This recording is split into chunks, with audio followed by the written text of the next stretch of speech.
Hey guys, Mike here from Old Man Things, and welcome to the Old Frog and Toad. Smoking James Upshot. Fantastic. It's billiard. I already lit it. I have a little bit left of my ale I poured.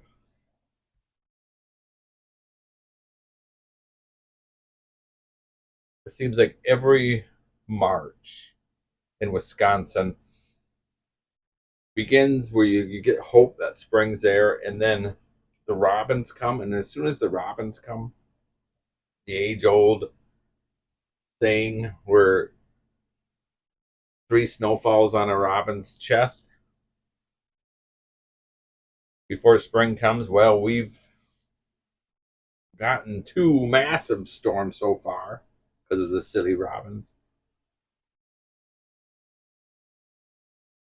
But the lakes around here, the couple lakes that I visited,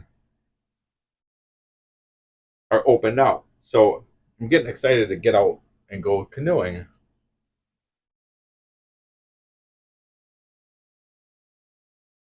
So one of my previous videos where I talked about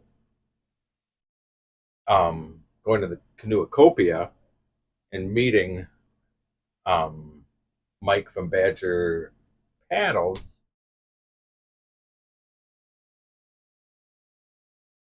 I want to show you my Badger paddle. And it's a sliver, the shape. This is all cherry. Isn't that fantastic?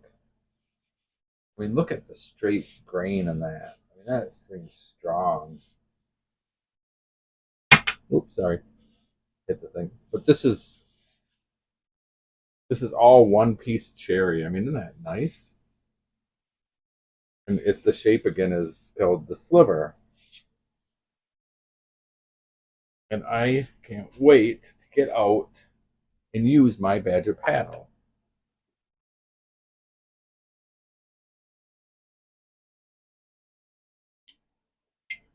So I tell you,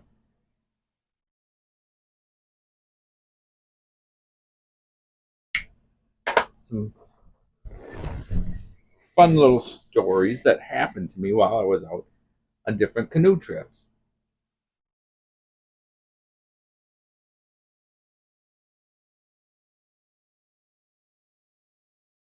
First story was my first canoe trip ever to um, the Boundary Waters. And if you don't know where the Boundary Waters is, the Boundary Waters is up the northern part of Minnesota near the border of Canada.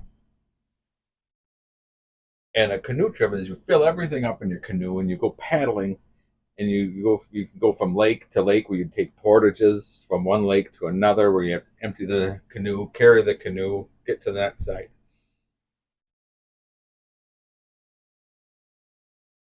The first trip I did, I went with my brother-in-law Tim.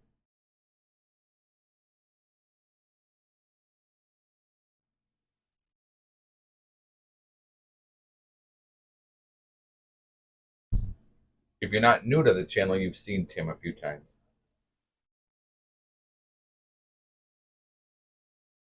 And so the first trip we rented a tandem canoe, and Tim sat in the back and kind of steered the canoe, and I sat in the front and paddled the beat hack. Well, we went to this one portage, went through the portage.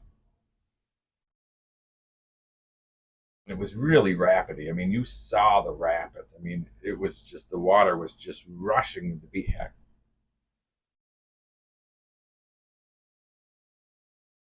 And we get to the other side, and I mean, the rapids are literally like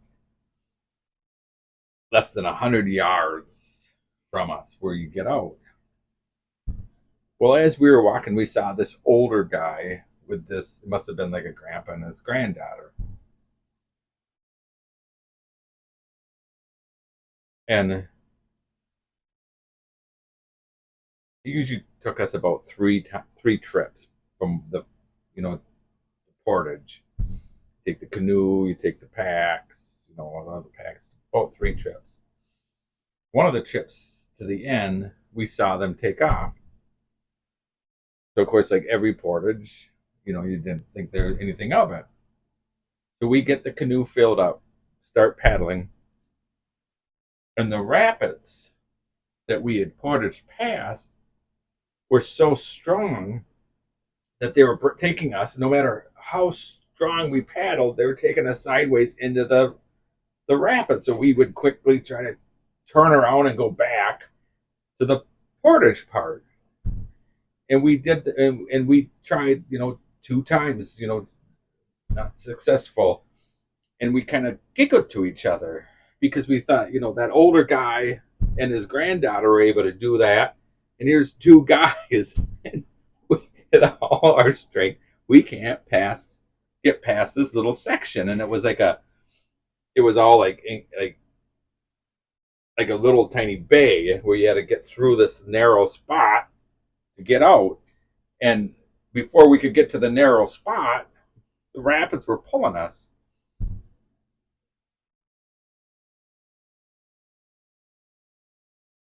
So we went back and I said to Tim, we're gonna just let's paddle to beat heck everything we got in it, paddle. And it was one of those times where it was like portage, a little tiny body of water, a portage, and a little tiny body of water, and then another portage, and then the next lake. So we had this like little area of water before we could get, to the last portage before the big lake. So of course, I didn't have a life jacket on. We kind of just threw everything because we knew we were just going to be like maybe 500, 750 yards once it opened up before we got to the next portage. Well, so we start paddling and paddling and paddling, and the rapids again took us to the side, but we got farther than we could before. But all of a sudden, it was like we were stuck. We couldn't move, and we got like jammed up against a rock that was underneath us. So I said to Tim, let me get out and I'll try to get us out. So I got out and I couldn't budge that canoe. And Tim said, I'm going to have to get out. It's too much of a suction underneath. And the second he got out, the canoe lifted up and the rapids just sucked me under. And Tim, just at the neck of, last second, as I went flying past him, he grabbed me by the back of my shirt and pulled me out. Well, I had shorts on, and my ankles smashed against the one rock, and I took a chunk like that out of my ankle. I still have a scar. And had I don't know what would have happened. I would have got sucked down those rapids. And there was when we were portaging it, it was just terrible looking. So he gets me into the canoe, and we were able to get out of there. And I mean, it was bleeding so bad it wouldn't stop bleeding. And I wrapped a handkerchief around it.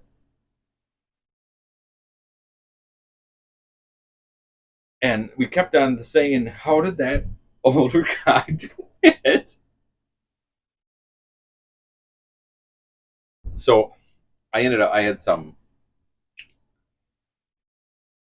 some liquid Band-Aid. And as much as liquid Band-Aid hurts, you have a little slice and you do that wound hurt me so much that when I was coating it with liquid Band-Aid, it didn't hurt at all. So that was one story.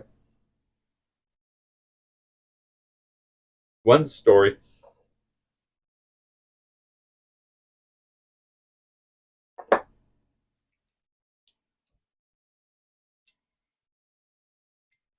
We went down. We wanted to see if there was this river, and we thought if we could get down it far enough, we could maybe get a portage to another lake. I believe it was Sawbill Lake.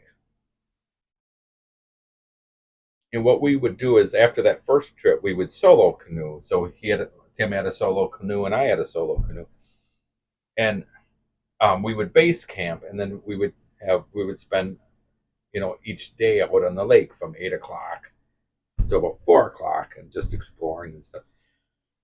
Well, we got down this river, and it was like the wind was blowing against us the whole time, and we were struggling to get down this river until finally we got to a part on the river where you just couldn't go any farther.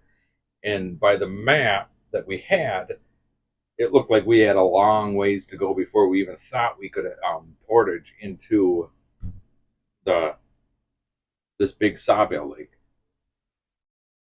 So we go to turn around. Now again, the whole way there, the wind was blowing against us, so we were fighting the wind. So we turn around and we start canoeing back. Well, the wind was even worse against us coming back. And I said to Tim, I said, it's like it didn't want us to get here, but now it doesn't want us to leave. And you would paddle and paddle and paddle, and you'd get so far, and the wind would just come, and it would just take you, just turn you completely around and send you the next. Like it was, like you would get caught on the waves, and you'd go flying back. And finally, at one point, like I got up to like a little island, and Tim got up to that island, and I said, I don't know what we could do. I mean, what do we do to get out of here? And because it was happening to him like it was happening to me. And he said, the only thing I can think of is he said, kneel, like get towards the middle and kneel and crouch down and just paddle to beat heck. So we did that, and we just paddled and paddled and paddled, and the wind was, and as the wind would take you, you do your best to get over to the next side, so you try to beat the wind. And I think a couple times I got turned around and went flying back, but I was able to correct myself and keep on going. Finally, we broke out of there. So we found this one campsite just to stop for to get a rest. So we stop at this campsite, and it's all stone. So there's no shore at all. So you kind of go up against the stone, and it's that Canadian shield. So it's all, one huge piece of. So we get up to the shore, and we get out and pull our canoes up and just have a rest for a little while. And Tim set off first, and I was getting into my canoe because you had to you couldn't. It was like a drop off right at the end of that rock that was well over my head, so you couldn't like stand in the water. So the canoe's in mid float, and you kind of step off the rock to get on that. And I stepped off the rock, and the whole canoe went over. I went flying, all my stuff, and the canoe was just swamped, but it never sunk, which was neat, and they're not supposed to like that. So I get back on shore and get all my stuff out, get the canoe emptied, and get it back on. And I'm yelling at Tim to come back to help. So he comes back to help. He pulls his canoe up on the rock, and he's helping me get all the stuff, dried up and back into the canoe. I think I needed his help to empty the canoe. I think that's what it was. So as he's helping me, all of a sudden I look, and his canoe's clear across the lake. The wind took the canoe. So I took my stuff out of the canoe again, so it was lighter. And I said to Tim, I'm gonna go get it quick. And I start paddling to be heck, and I get the canoe, and luckily I had a bit of string. You always keep string with you. I had a little bit of string, and I was able to, because I couldn't hold on to that canoe and paddle. So I tied the canoe with a bit of string, and I was able to make it back. So we get back, we go back to the lake because, like I said to Tim, I'm ready to go back for the day. So we go back, and we're going to this next portage, and the wind was just fantastically strong, and it was kind of like a hill. And Tim's canoe was on the bottom by the water, so I left my canoe on the top because his stuff was there, and I went back to get the last of the thing for the portage. Came back, and as I'm standing there, like walking towards Tim's standing next to my canoe looking at me, and all of a sudden I see my canoe like someone's pushed it, but it was the wind, and it goes flying down the hill, and it's skipping. You can see it skip like it's like like a stone that you throw to skip, and it's just going whoosh, whoosh, whoosh, whoosh, clear across the lake. So then he jumps in his canoe and has to get my canoe.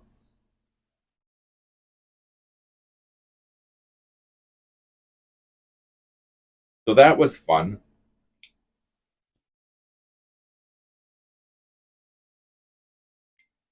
The first night we ever slept in Boundary Waters, we had the tent set up, and Tim and I, that was when we shared that. We didn't know what we were doing. We shared the canoe. We had a big tent. We shared the tent. It was one on one end, and I was on the other end. And in the middle of the night, I woke up and I could hear sniffing, like a dog was sniffing by my head. And I woke up and I thought, what is, it wasn't, you're not all there when you wake up. And I could hear all this sniffing and panting.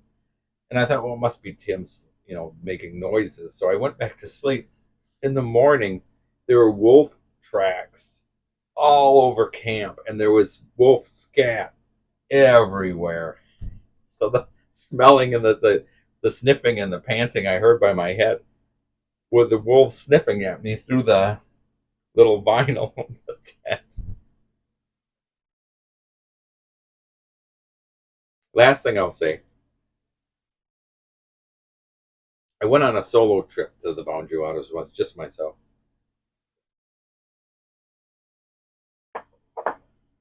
One day I went for a day trip just on my own, and I'm paddling around. And of course, there's no one around, no one at all. And my dad had just died. Maybe about, well, he would have died in November, so this would have been May. And I was thinking about my dad as I was paddling. And for whatever reason, I said out loud, Dad, I sure miss you.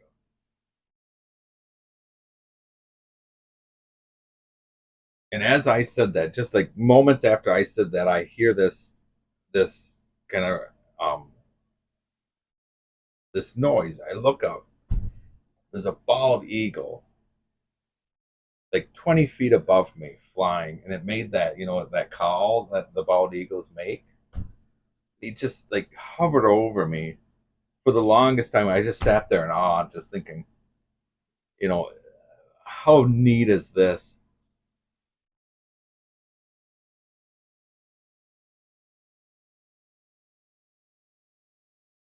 And my dad always said that he always would he'd he'd see eagles, and he goes, those are my, they're up there for me. He always would say when you'd see an eagle. So I just thought it was really neat. So all right, guys, I've rabbited on long enough, and if you've lasted this long, I shall say cheers, everyone, and toodle pip.